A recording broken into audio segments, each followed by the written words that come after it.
Hey guys, how's it going? Welcome back to the channel. Today we're going to be continuing in the previous series, and that is best in slot sheets for the different phases of content, which we're going to continue to do as more phases of content come out.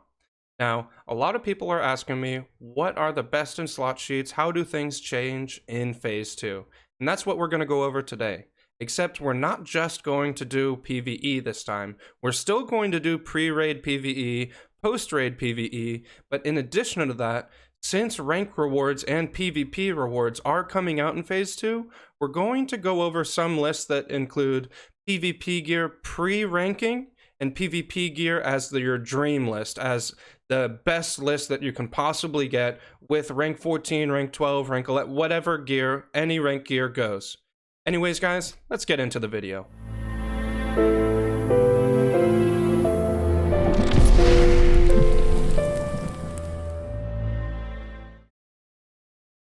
Okay, so before we actually get into the best in slot sheets, we need to first talk about what's going on with the PvP gear. According to Classic Wowhead, we are going to be gaining access to our level 58 blue set PvP gear upon phase 2 release, and we will not gain access to the level 60 blue PvP gear till a much later phase. And the differences in actual stat weights between these two sets is quite significant. While the level 58 blue set is pretty good for a starting level 60 while you're working on your gear, it's not actually best in slot if you have full pre-raid BIS or even full raid BIS. However, if your raid is having a little bit of troubles on surviving certain fights, and you actually need an extra boost of stamina to survive a fight, it can still be considered to use for the 2-piece bonus, since most of the blue PvP gear has quite a bit of stamina on it.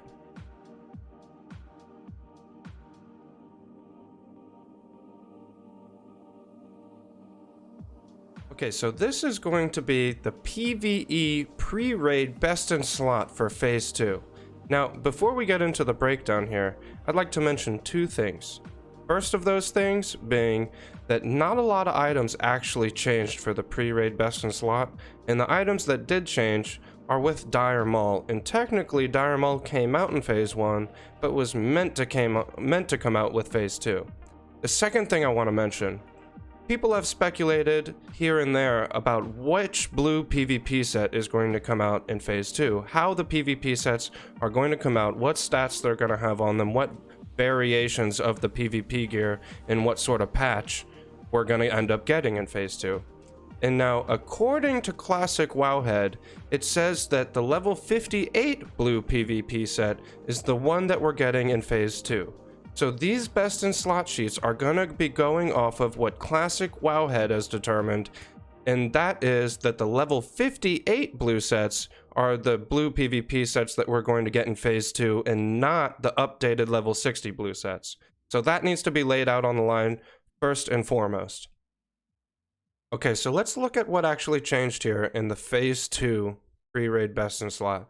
And the two items that changed here actually changed due to Dire Maul. So technically they came out in phase 1, but again, they're meant to come out in phase 2. These two items are 1, Fellcloth Gloves, which you can get in Dire Maul North Tribute from Not Thimblejack's chest. You can get a recipe and get them crafted. The second one is Blade of the New Moon, a new main hand dagger that's replacing Witchblade and Inventor's Focal Sword. Inventor's Focal Sword is worse than Blade of the New Moon, even in burst situations. Okay, so now let's look at what the best in slot is for phase 2 with raid gear. And with raid gear, we're going to be counting world boss loot as raid gear, since you need a raid to be able to kill the world bosses anyway. The only thing that changes here is Choker of the Firelord, which is a great necklace that you can get off of Ragnaros in Molten Core.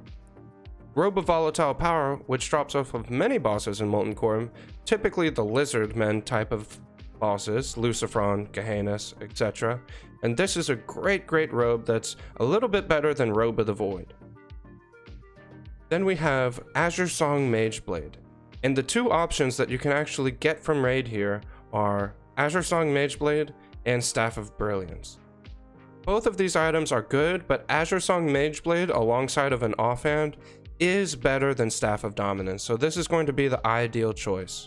There is actually one more one-hander on top of Azure Song Mageblade that has pretty much the same stats except a little bit of MP5, and that's going to be a dagger that drops off of the world boss, Azuragos.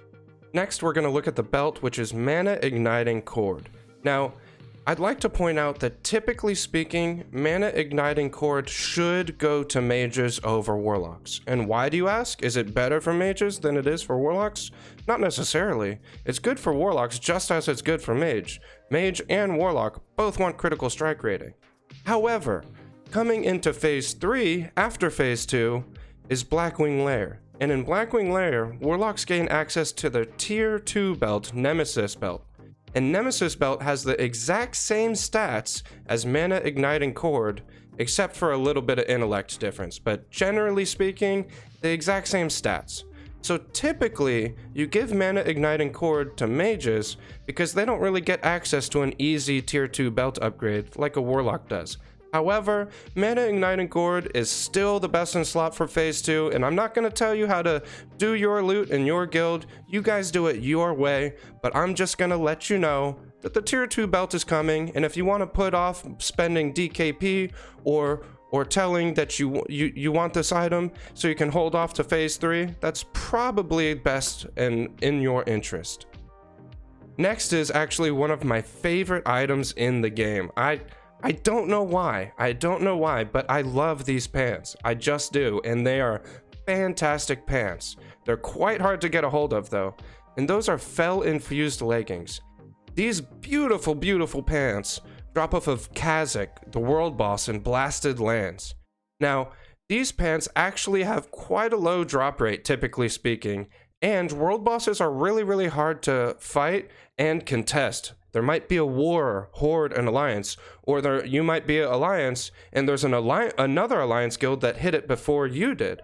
So, typically speaking, world boss loot is quite hard to obtain, but if you can get Fel-infused leggings, they are a wonderful piece to have.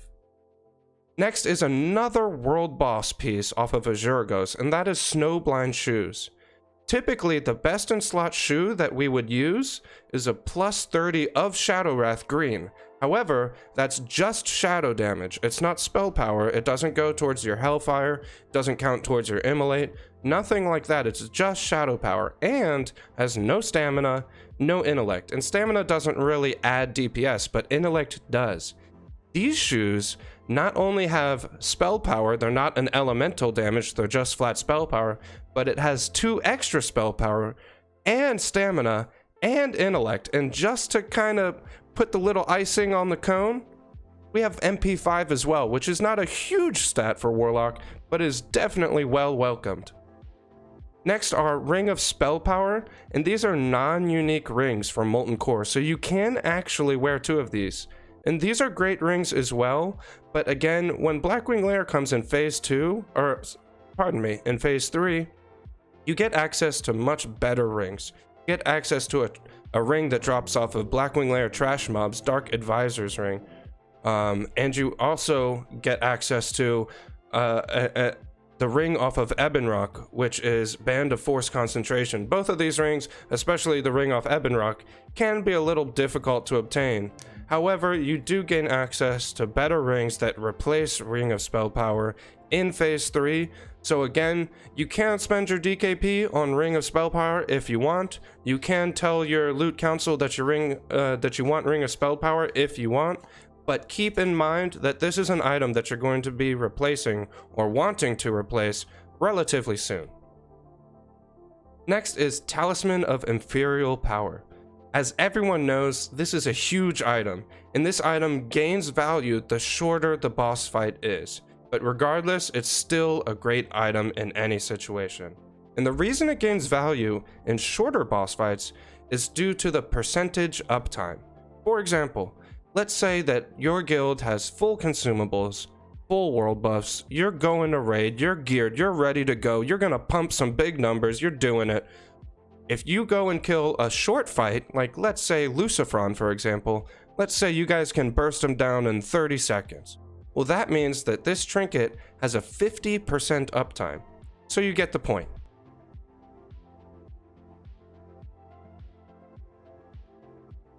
Okay, so now we're getting to a list that's a little bit not so straightforward, a little bit optional. You have many different items you can use for this.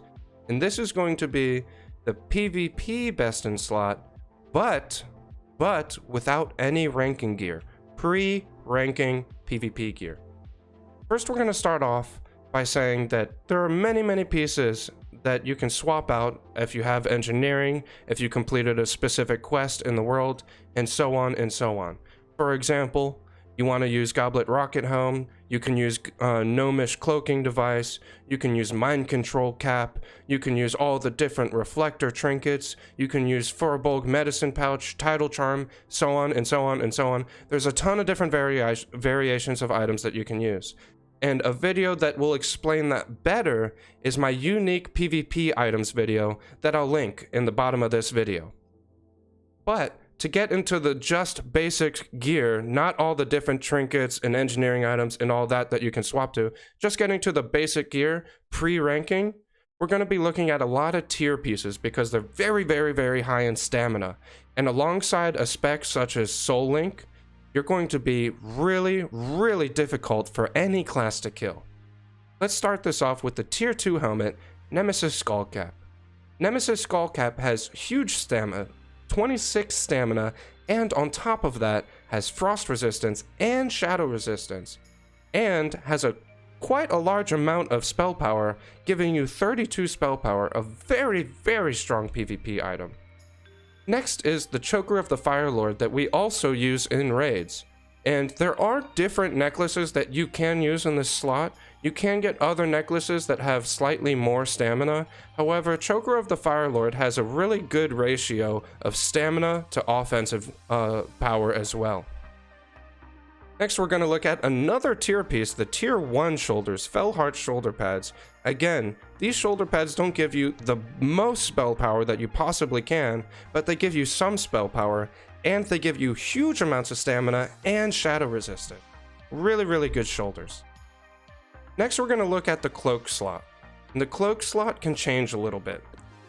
For a melee matchup, if you're doing a duel, and you know exactly what class you're facing, or you're about to gank someone and you know what class you're about to fight, Redoubt Cloak can be a great cloak to use against physical damage matchups.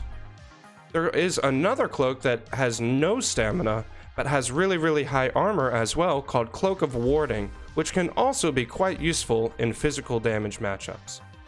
If you're against a mage matchup or any sort of spellcaster matchup, I would swap this cloak out for Sapphiron Drape.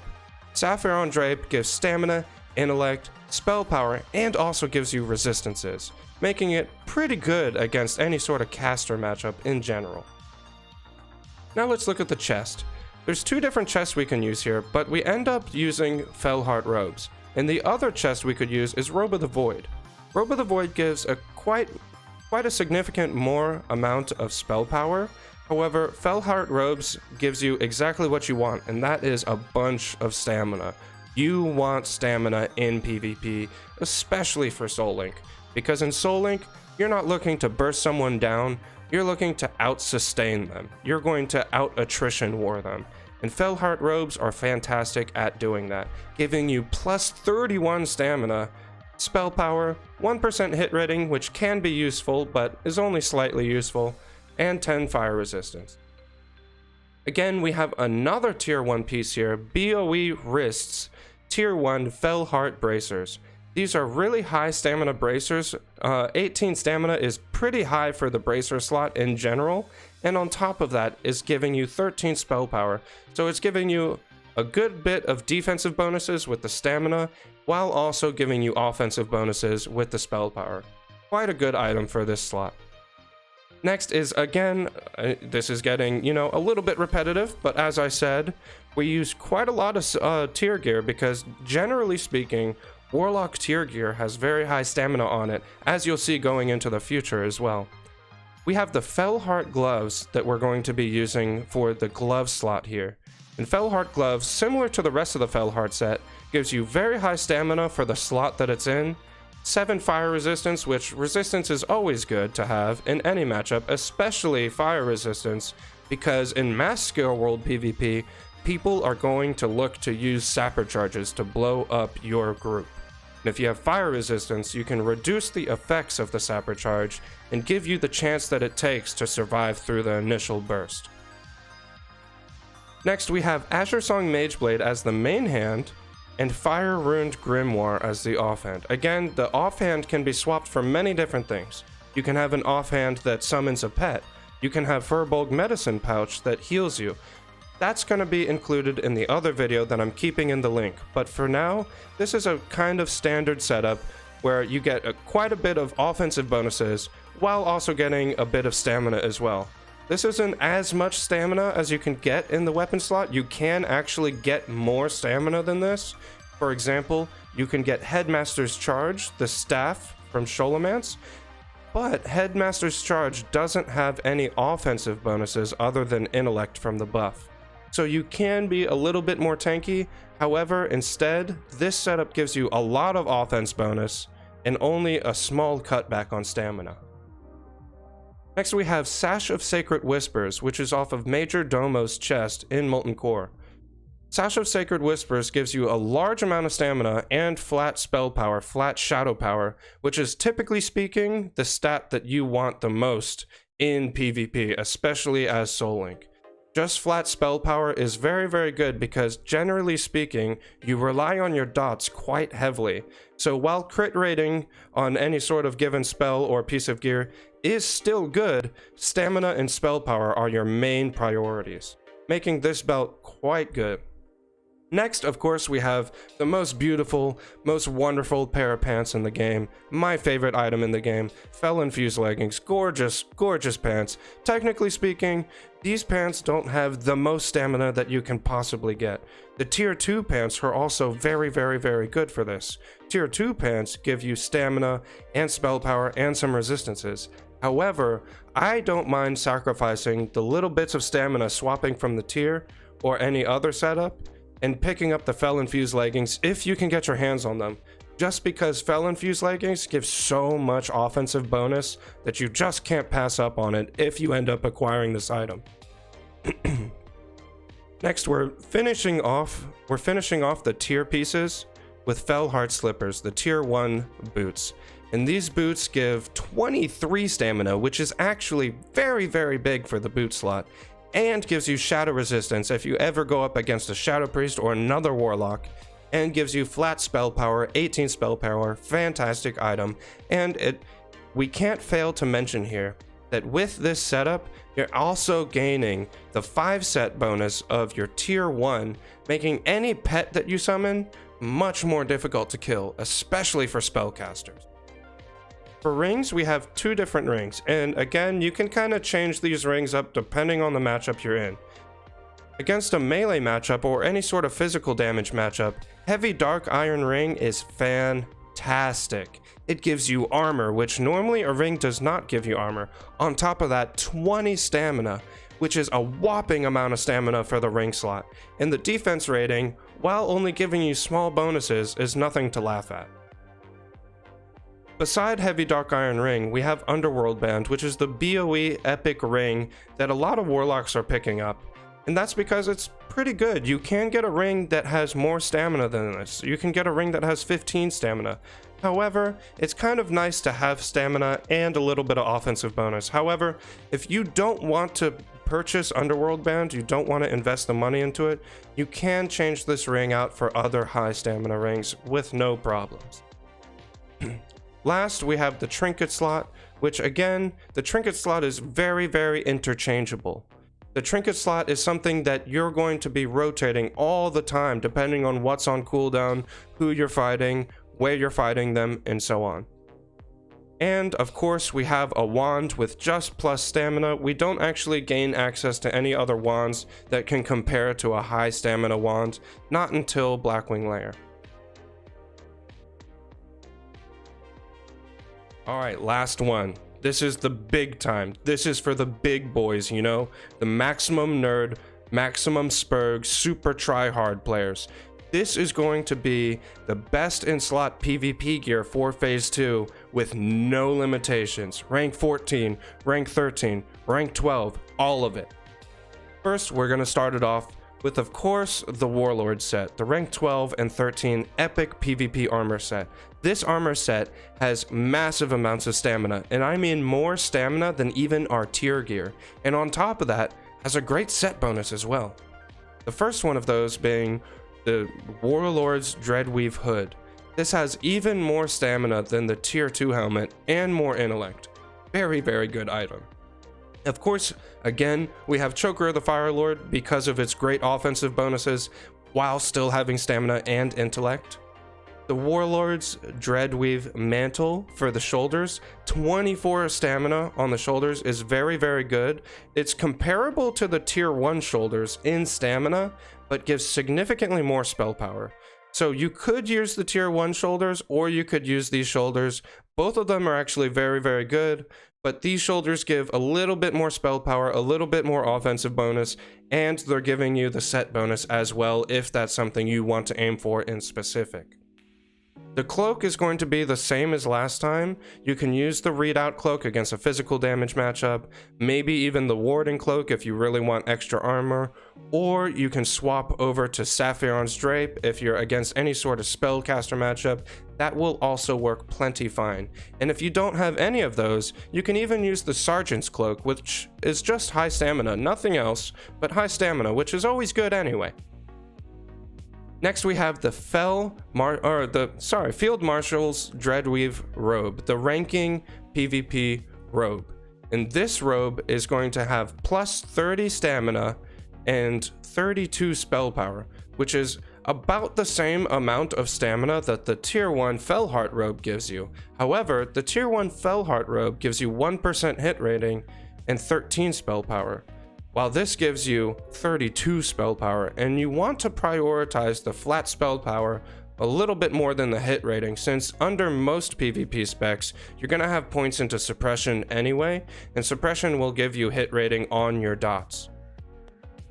We still are actually using the tier 1 bracers, Fellheart bracers, the BOE bracers, due to the same reasons that we had used them previously. The gloves, however, do change to the PvP Epic Gloves General's Dreadweave Gloves. They have 20 stamina, which is similar to the tier 1 gloves. However, again, they have flat spell power. So instead of the tier 1 gloves giving you some spell power and critical strike rating, we want to choose and opt for just more flat spell power to really utilize the damage of our dots.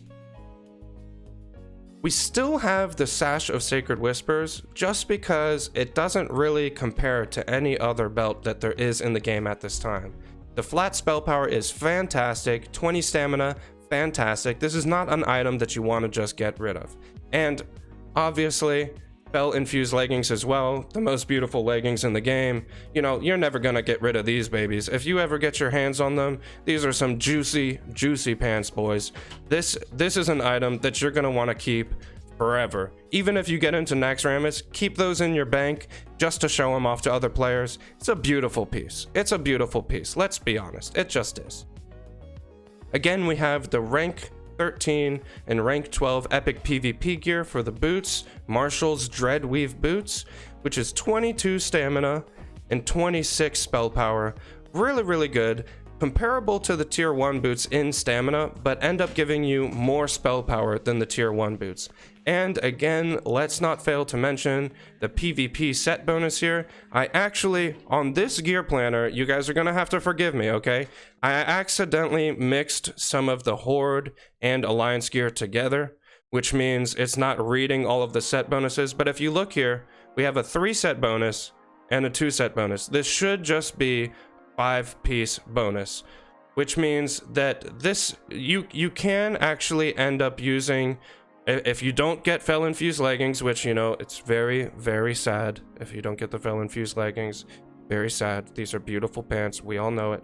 But if you don't get them, going for the ranking pants is also fantastic because then you end up completing the 6 set bonus, getting an additional 23 spell power, which means you get a little bit less spell power than what you would have with the Fel-infused leggings, but very, very close, and similar stamina as well.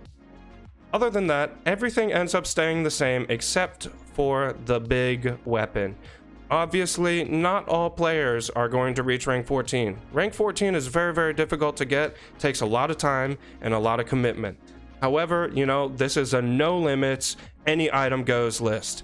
And this weapon has such huge amounts of stamina, similar to the staff that I had mentioned before, Headmaster's Charge. It has more stamina than that, but in addition to that, unlike Headmaster's Charge, it actually has a lot of flat spell power on top of that.